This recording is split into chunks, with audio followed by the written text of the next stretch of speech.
আমার হযরত মুহসিন আউলিয়া রাহমাতুল্লাহ আলাইহি এই বাংলার জমিনে এসেছেন 1340 সালের পরে। এই বাংলার জমিনে দুইজন ব্যক্তি, যার মধ্যে একজনের নাম হলো বদর আউলিয়া, আরেকজনের নাম হলো মুহসিন আউলিয়া।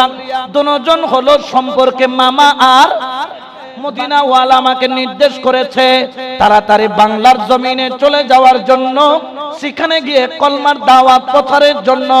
ভাগিনা মুহসিন আউলিয়া রাহমাতুল্লাহ আলাইহি তিনিও বললেন, মামা জান মেহেরবানি করে আমাকে সাথে নিয়ে যান।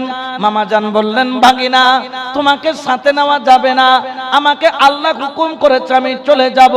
হযরত বদর আউলিয়া রাহমাতুল্লাহ আলাইহি সাগরের কিনারায় দাঁড়াইয়া একটা পাথরকে ইশারা করলেন।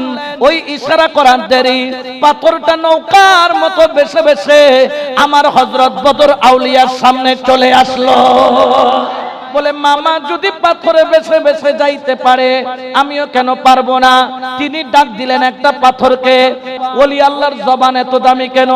আমার আল্লাহ বলেন, কুনতু সামাহুল্লাযী ইয়াসমাউ বিহি, বসরাহুল্লাযী ইউবসিরু বিহি, ইয়াদাইহুল্লাতী ইউবতিশু বিহা, রিজলাহুল্লাতী ইয়ামশি বিহা।